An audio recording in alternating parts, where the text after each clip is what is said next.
It's a wind-swept land. A land as red as the ocean around it is blue. Here, water, air, and rock are locked in battle, in a maelstrom of matter, form, and color. Together they shape a territory of extraordinary beauty. Madagascar's soil, rich in iron oxides, has earned it its nickname, the Red Island. Leached by tropical rains, battered by powerful cyclones, this tormented land contains few nutrients. But nature has nevertheless succeeded in creating a priceless treasure here, an ecological sanctuary that's unique on the planet. For vegetation, it's a Garden of Eden. For wildlife, it's a Noah's Ark. It's now been 150 million years since Madagascar broke off from Africa. That's why its wildlife has been able to flourish and evolve peacefully, sheltered from the great predators that later emerged on the continent. The Red Island owes its exceptional diversity to its varied terrain and climate. Shielded by a mountain barrier running north to south, the western region is relatively dry. By contrast, the eastern coast is very humid. It is drenched by torrential rains from the clouds that are driven by trade winds up against the foothills of the highlands.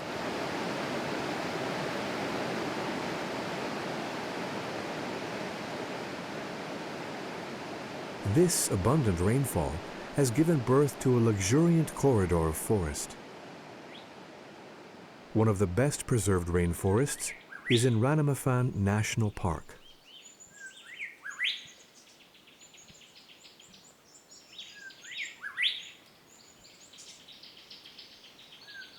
At daybreak, the night lemurs are getting ready to sleep.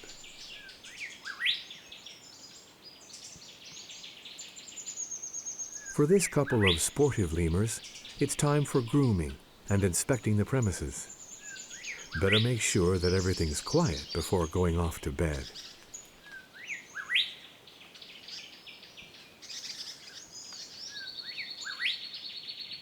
But it's not easy to fall asleep. When nature wakes, there are so many distractions and surprises.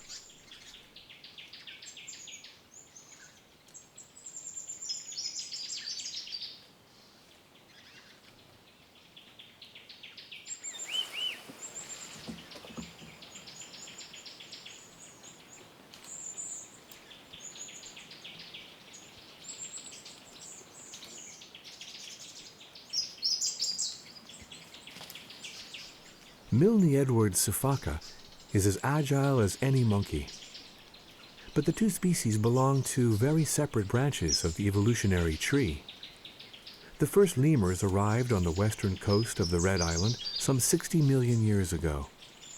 They drifted there on plant debris carried by marine currents.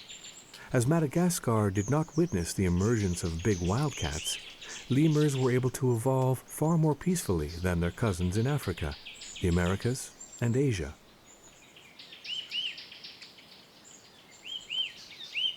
Nevertheless, evolution did not grant these sifakas arms long enough to scratch their backs. Unless it's nature's way of forcing them to create social bonds.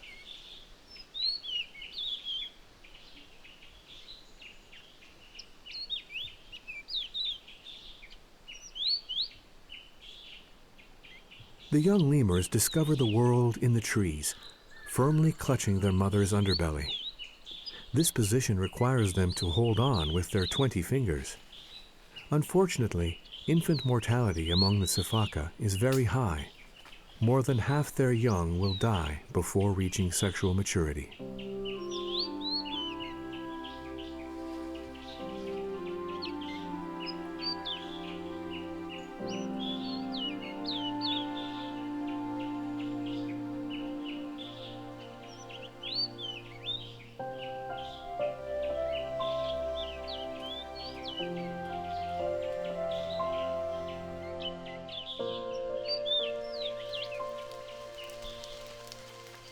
Winter theoretically corresponds to the dry season. Yet Madagascar's eastern forests are soaked in rain nearly every evening. It's no fun for anyone, but no doubt a fresh opportunity to strengthen social ties.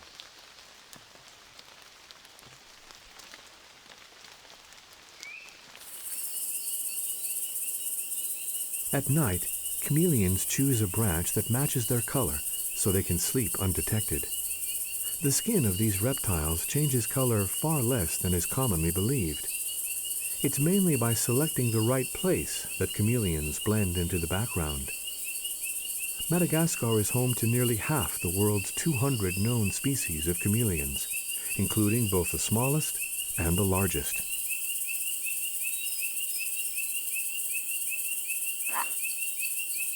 A far livelier creature is the microcebus.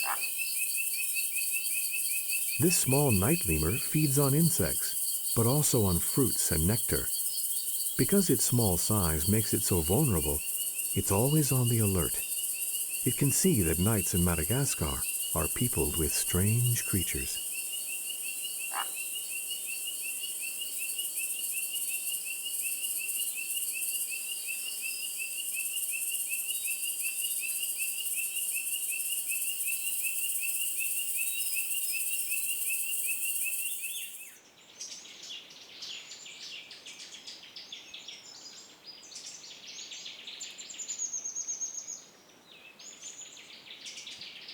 Each animal has its distinct metabolism.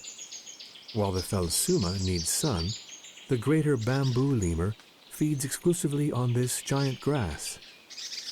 Dependence on a single plant is naturally a problem for the survival of the species, all the more so as this tiny mammal is classified as critically endangered. Fewer than 500 individuals are known to be alive.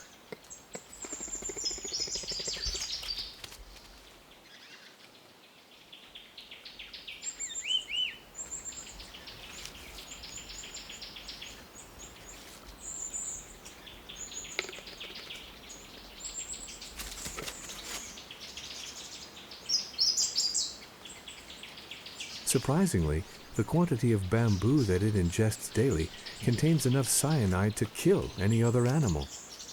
Its body has acquired immunity against this poison.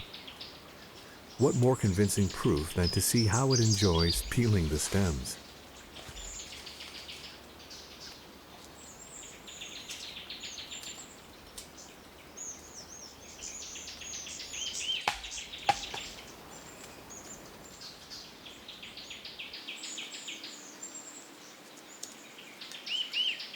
The bamboo heart is far more tender and juicy, so the lemur needs a little time to husk it.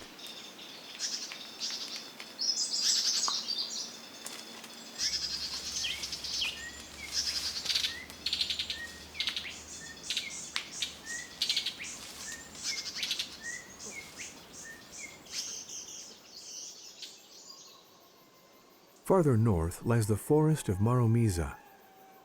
Every morning, this newly protected area resonates with strange chants.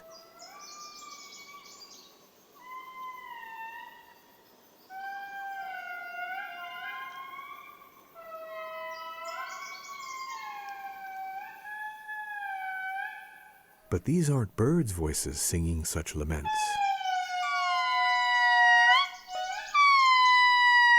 In fact, this rousing chorus is orchestrated by the largest extant species of lemur, the Indri.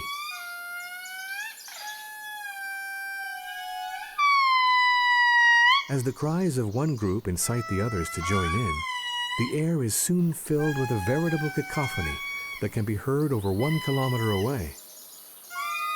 Every morning, the Indri family groups use this method to mark their territories. They position themselves in such a way as to spread out evenly across the forest. This reduces problems of food competition.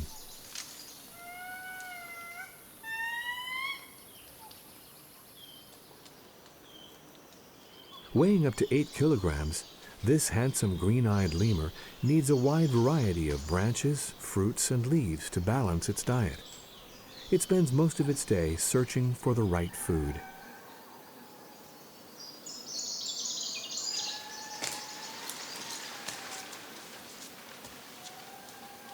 Indri couples stay together for life. Tokens of affection are therefore essential to keep the flame burning.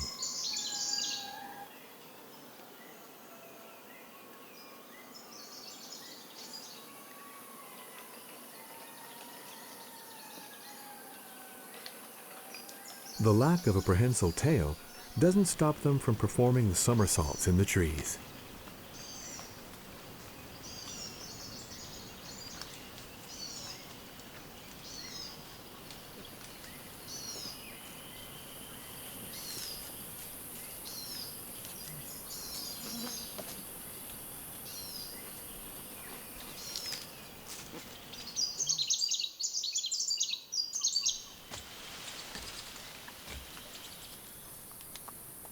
The Indri sometimes swallows a bit of earth to help its digestion by neutralizing the toxins in the plants it eats.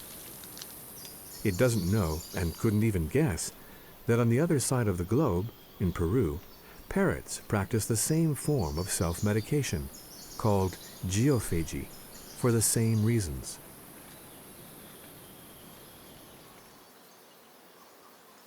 Calm has finally returned to the forest. The diademed sifakas were roused at dawn by their noisy neighbors, so they can't wait to take a short digestive nap.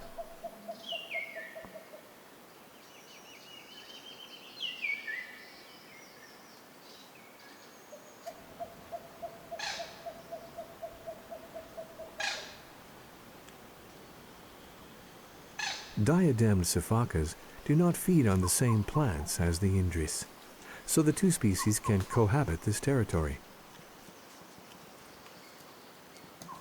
As often among lemurs, the females are socially dominant. Not enough, however, for the gnats to leave them alone.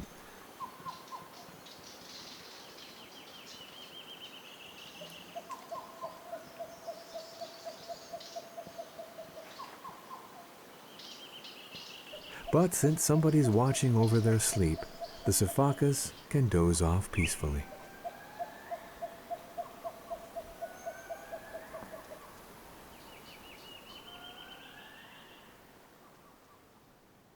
As we move into the western part of the island, the altitude increases, the climate grows drier, and the vegetation thins out. Just a few dozen kilometers from the rainforests, the vast highlands stretch to the horizon. Rain clouds are less common here, and the landscapes are more austere as a result. Plants are stunted by the fierce, dry winds. Only the granite cliffs, driven up by the forces of the earth, climb to the majestic height of over 2,000 meters.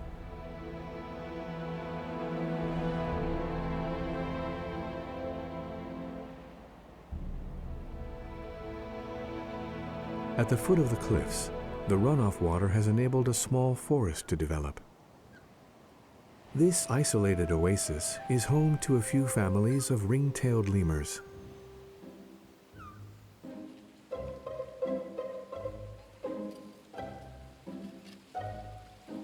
With its ringed tail, pointed snout, and orange eyes, it's no doubt the most famous of Madagascar's primates. The public can admire it in most of the world's zoos, as it's one of the only lemurs able to live in captivity. The ring-tailed lemur is never so happy as when it's with its family, sharing a nourishing shrub. It carefully picks the ripest berries, while watching out for gusts of wind.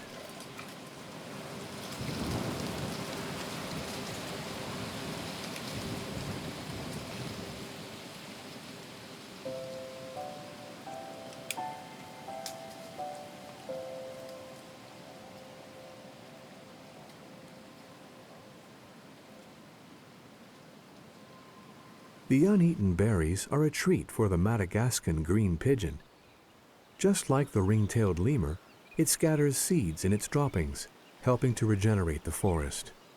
The seeds are more likely to sprout thanks to this natural fertilizer. The forests of western Madagascar are teeming with baobabs. Madagascar boasts 6 species, compared with just a single one for the entire African continent. The intertwined trunks are called baobabs in love. The dry forests consist mainly of deciduous shrubs. Nevertheless, this thicket of plants offers a hiding place for birds. While the crested drongo remains perched, the giant kwa seeks food on the ground. Its cousin, the crested kwa, finds what it needs in the barks of branches. Searching for food on the ground is all the more dangerous as we're in the territory of the feared fossa. It's the largest predator of Madagascar, and 50% of its diet consists of lemurs. The fossa supplements its diet with sparrows, as here. This endemic animal of the Red Island resembles a small puma, but its unique characteristics have so baffled scientists that they have been unable to classify it in the order of felines.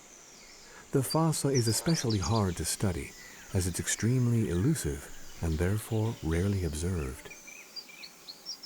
Once the danger has passed, Vero's sifaka can come out in the open. This lemur belongs to the Indri family, yet is barely half the size. Maybe this is due to its diet, for in winter there are no longer many leaves left to eat.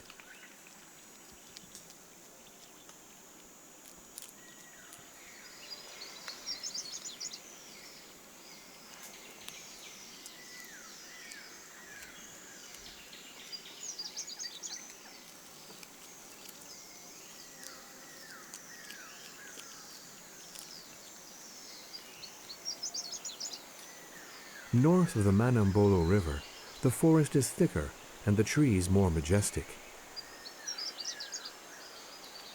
Red-fronted lemurs feel especially secure here because they're surrounded by sharp-edged rocks that form a natural barrier.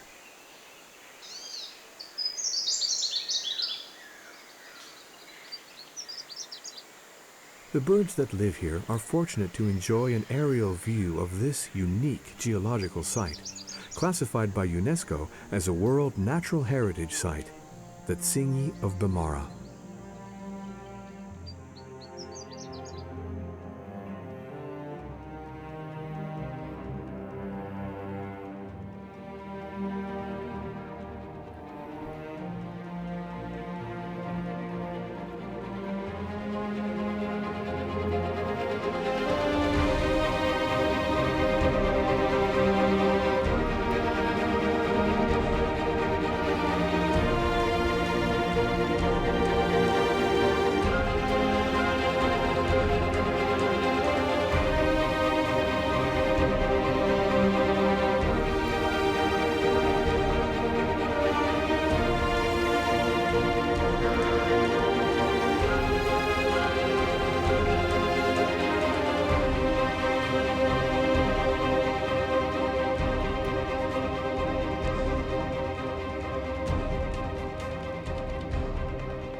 This giant cathedral is made of limestone towers up to 70 meters tall.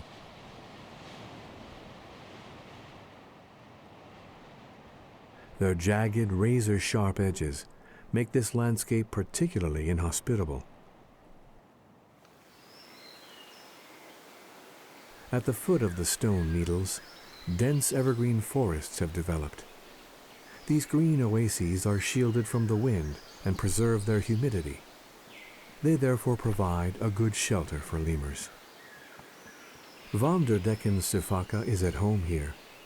It's well adapted to its environment. What better proof than the skin of its hind quarters and feet, which can withstand the sharp edges of the rocky outcrops. When it's time to rest, however, tree branches are more comfortable.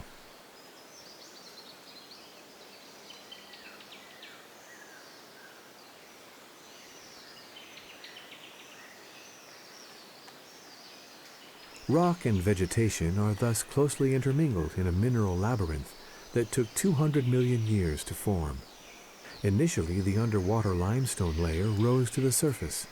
It was then worn down at its base by infiltrations of water, and at its top, which was more tender, by wind erosion.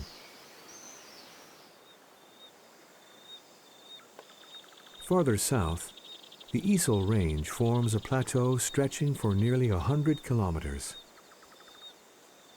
The cliff rising on the eastern front makes it look like a giant fortress. Fortunately, runoff water has seeped into the mountain, carving canyons of greenery.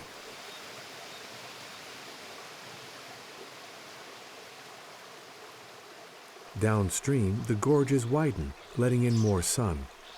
This cool oasis forms a small paradise that hasn't escaped the lemur's attention. Are such frequent visitors that they've given their name to one of the canyons.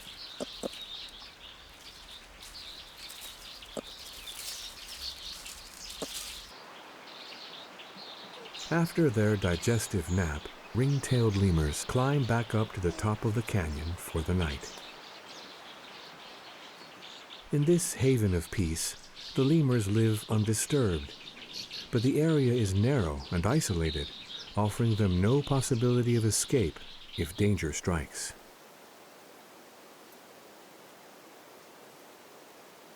For just outside the canyon, the vegetation is exposed to threats such as invasions of locusts. Swarms of millions of these insects swoop down on the plants and crops in an astonishing silence.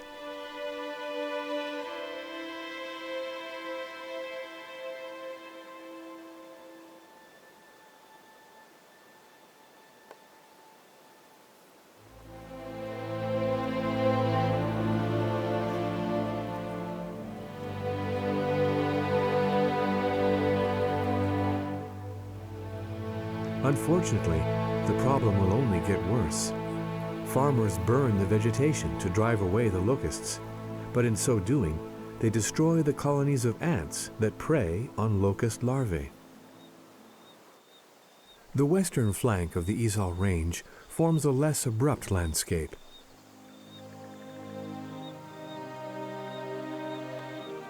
It consists of rugged boulders scattered across a savannah that would not look out of place in southern Africa.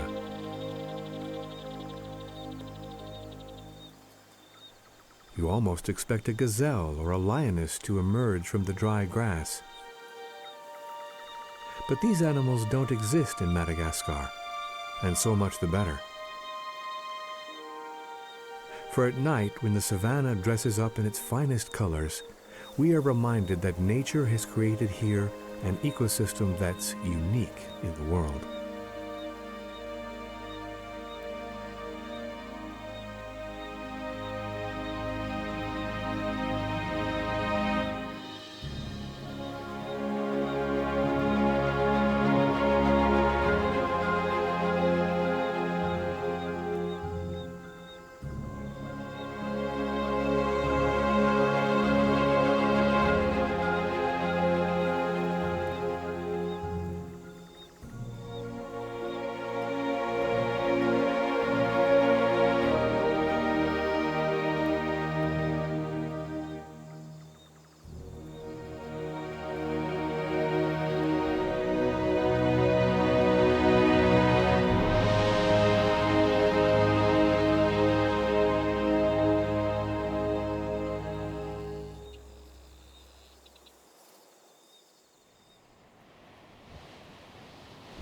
The far north of Madagascar does not display an east-west climate divide as sharp as the country's central and southern regions. Despite abundant sunshine, the constant fierce wind has prevented overdevelopment of seaside tourism. Some areas are classified as marine reserves in order to protect the coral reefs and their colorful inhabitants.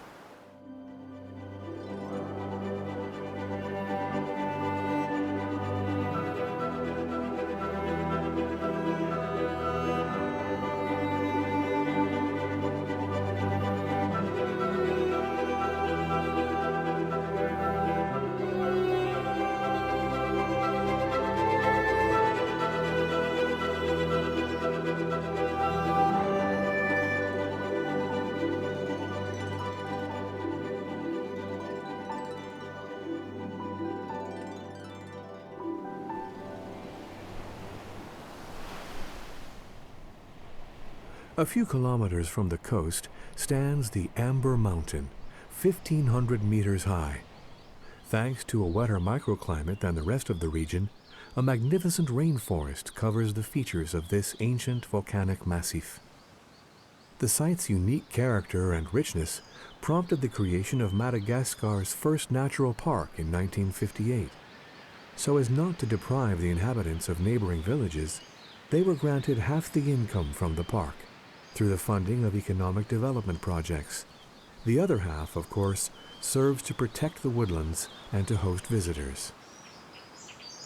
The forest of the Amber Mountain is thus properly preserved. Nearly 1,000 plant species have been identified, including many plants with medicinal properties.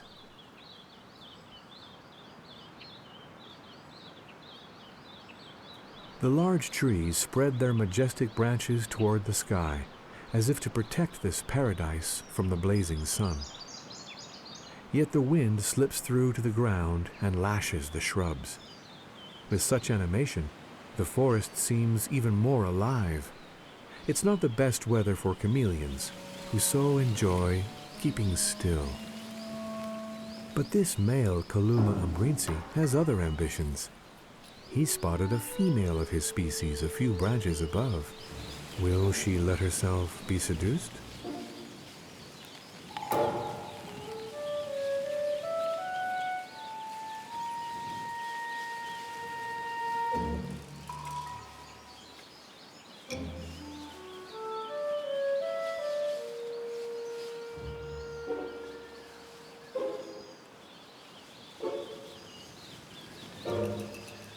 The pretty lady keeps her distance, but at least she's noticed him.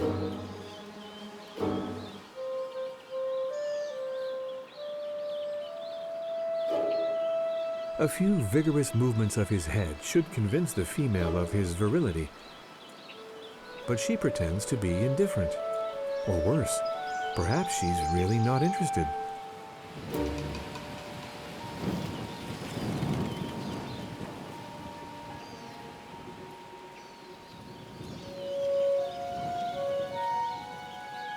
Whatever the case, with this wind, she won't be easy to catch. It doesn't matter. There are other females around, and in a better mood.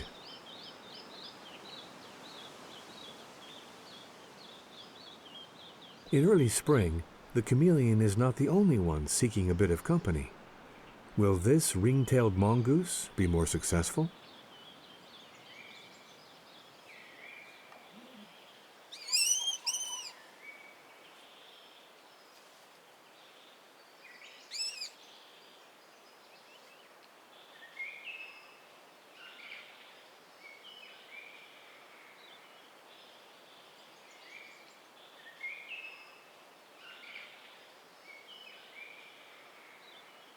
It's not easy to stay single when you're so powered up.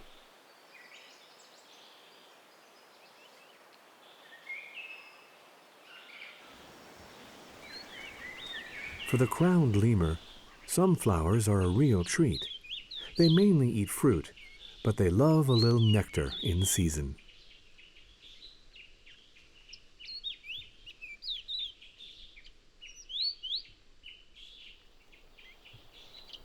The young lemurs are able to cling to their mother's belly even when they're dozing.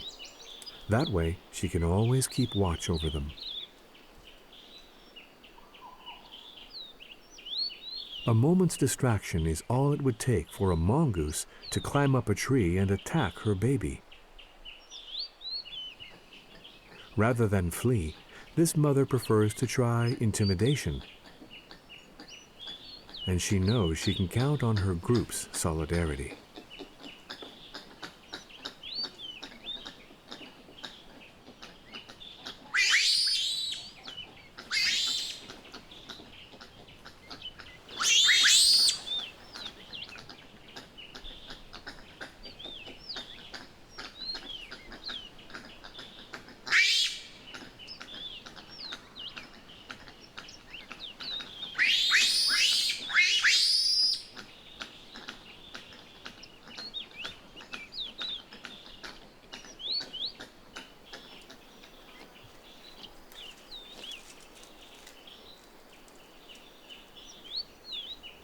Once the danger has passed, the group just wants to enjoy a bit of fun.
A 100 kilometers to the south, the dry forest of Ankarana National Park slowly wakes.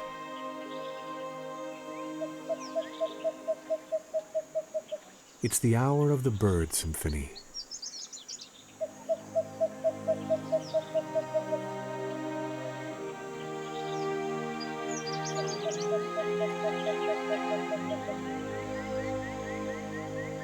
A locust serves as breakfast for the crested drongo. Despite its hummingbird looks, the Suimanga sunbird is in fact a sparrow, whose diet essentially consists of nectar. Meanwhile, the Malagasy kukal, Malagasy paradise flycatcher, blue vanga, Madagascan magpie robin, and hook-billed vanga slowly awaken.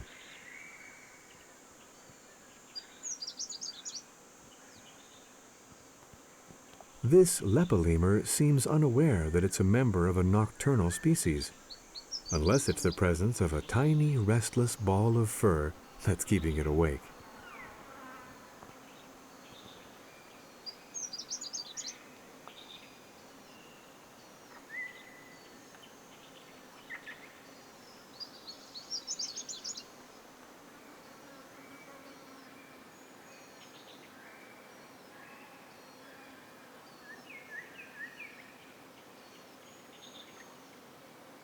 In Madagascar, some species of geckos, such as the Phelsuma grandis, live by day. They're just as conspicuous on tree bark as their nocturnal cousins. The leaf-tailed geckos are invisible. Apart from that, they also differ from their cousins because of their large round pupils and their fixed smile, which gives them a good-natured look. Thanks to the adhesive flaps on their fingers, they can cling to the smoothest surfaces. This adhesion is produced by the interaction of a low-intensity electrical field at molecular level. It's a very efficient mechanism, which scientists are trying to reproduce artificially on a larger scale. Farther east lies the territory of the golden-crowned sifaka. The surviving population of this very rare lemur is estimated at around 3,000. It lives in groups of 5 or 6 individuals. In the evening, they eat in trees, without ever moving more than 20 meters away from one another.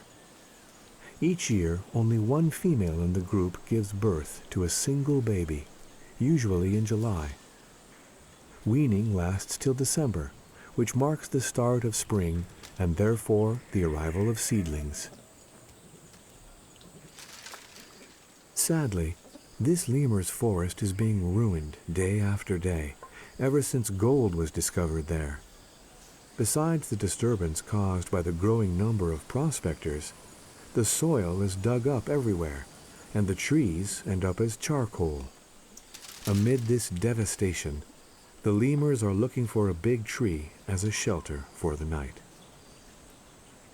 The world this mother will leave her baby has changed indeed.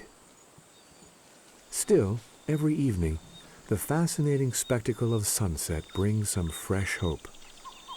Is so much beauty truly doomed to vanish?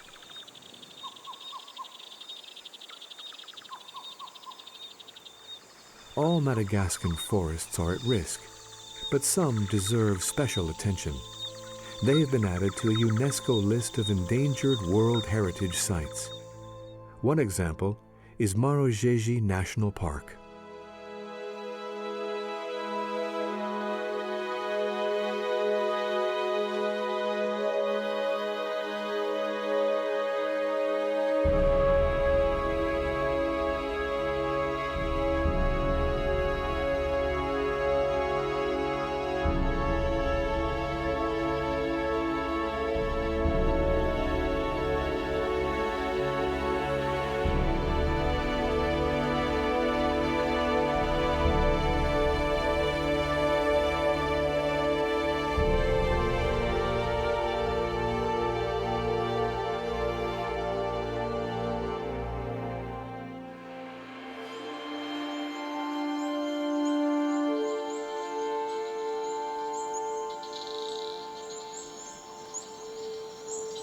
This landscape, shrouded in mystery, is composed of an unusually varied vegetation.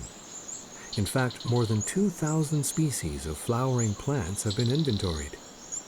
The main reason for this extreme diversity is the uneven terrain and the resulting variety of microclimates. In this ocean of green, it's easy to spot the magnificent blue beak of the helmet vanga. Amid this tangle of branches and vines, it's less easy to find the Malagasy tree boa. It's curled up for now. Maybe it's digesting a bird or a small mammal. But for stillness and discretion, no species can beat the flat-tailed gecko.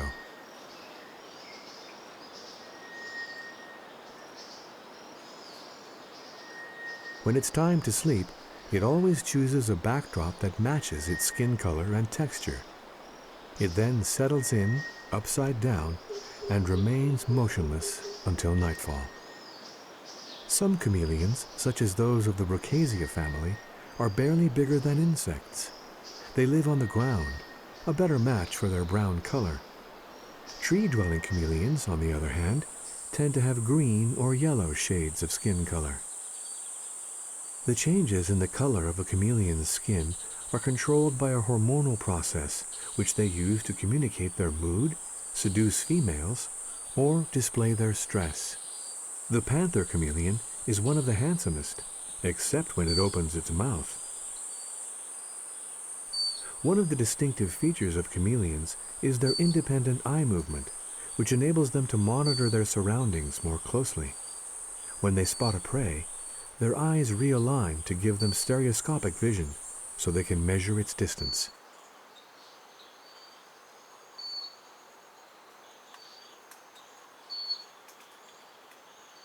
The chameleon darts its tongue at lightning speed. The prey is trapped by saliva, but also clutched by the tip of the tongue. The Malagasy white-eye is one of the 100 species of birds living in the Marojejy range. It faces vocal competition from the blue kuak, which is right in the middle of the reproductive season.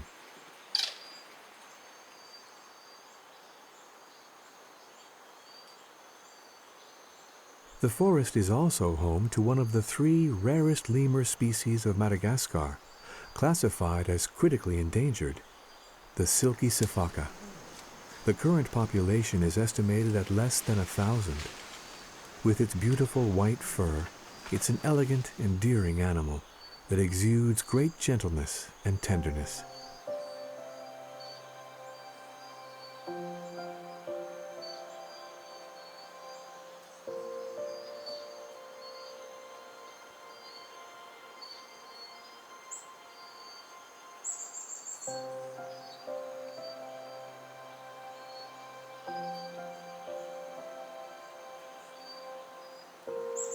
The silky sifaka is such a glutton that it's forced to work hard to reach the leaf it wants.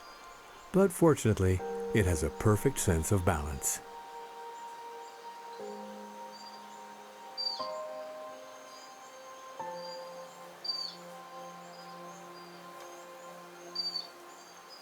When it's not eating, the silky sifaka rests, or plays, or jumps over to give its partner a token of affection.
With its sad and pensive eyes, this primate is the very embodiment of animal innocence.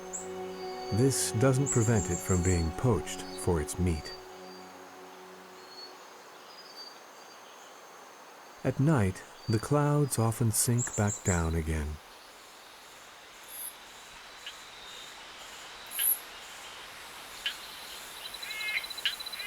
When it finally wakes up, the flat-tailed gecko sets off on an insect hunt. Using its tongue, it catches any creature that moves within its range.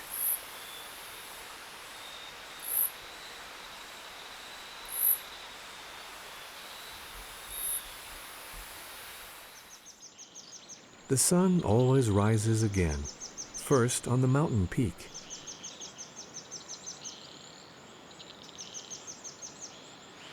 With each new day, the cycle of life continues. The rivers water the soil, and photosynthesis nourishes luxuriant vegetation, which in turn feeds the animals who live there. But how much longer? Lemurs have lived in Madagascar for 600,000 centuries. But will they ever see the next one?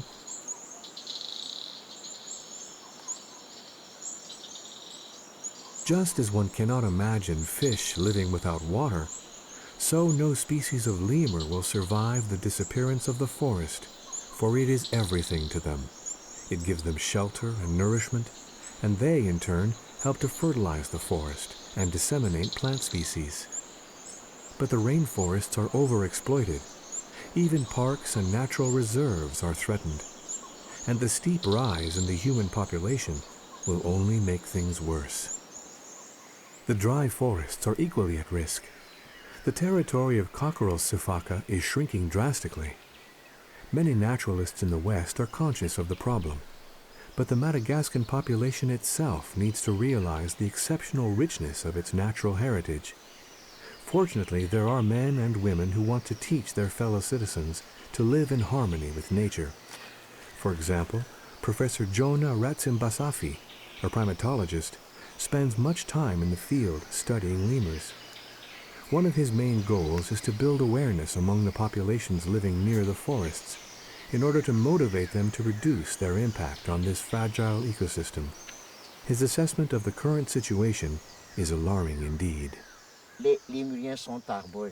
Lemurs are tree dwellers. They live in the forest, and it's frightening to see how fast the forest has been destroyed in recent years. Since man arrived in Madagascar some 2,500 years ago, the primary forests have lost 90% of their surface area.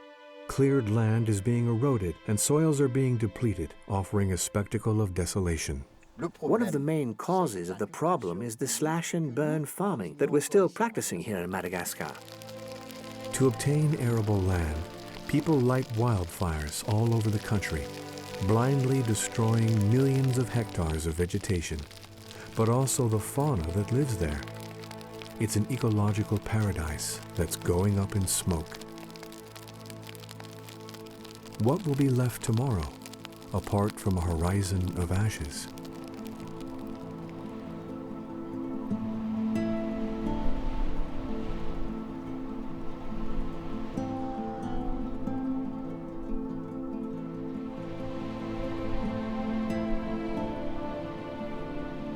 In springtime, yellow smoke obscures the Madagascan sky. It's a phenomenon that simply intensifies the greenhouse effect.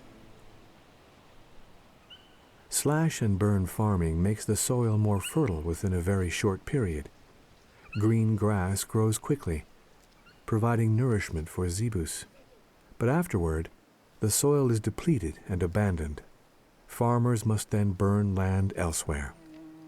All lemur species are threatened with extinction. 94% of lemur species are endangered. As the forest vanishes, so will the lemurs.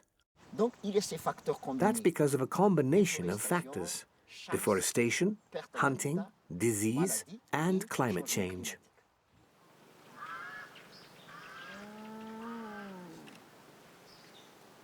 As Madagascar is one of the world's poorest countries, it's quite understandable that its population should be more concerned about survival than about preserving nature.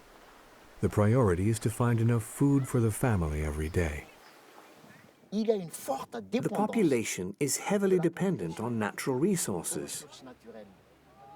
The population is rising, so we need to develop strategies. Otherwise, it will be too late. For example, reforestation, developing ecotourism, which chiefly benefits the local population, and a permanent presence in the forest. That's because Madagascar, in places where there's no one in charge, people will do anything, and the result is destruction. As long as the population remains poor, I'm afraid we won't be able to save these animals. People ask, why are you spending money on lemurs instead of on people? But that's a false debate. The fact is that lemurs can help us humans improve our lives. There are many examples. For example, in Indri Park, where the local guides make a lot of money. So we must develop the ecotourism industry. People don't come to Madagascar to see a dead lemur or to visit empty forests. People come to Madagascar to see live lemurs. But who stands to gain from these visits? It's the local population. It's we Madagascans. So it's a matter of survival for an entire nation. And I hope it's not yet too late. People must feel responsible. They must understand that this belongs to them and yields direct benefits for them. We are not condemned to repeat our parents' mistakes. As human beings living today, we must not be selfish. We're very lucky to see these lemurs, birds, and chameleons. But what about tomorrow? Perhaps future generations may not have the same opportunity to see them. If we truly love our country, our animals, and nature, we all need to act together. Because I am convinced that lemurs and other animals can certainly live in harmony with us humans.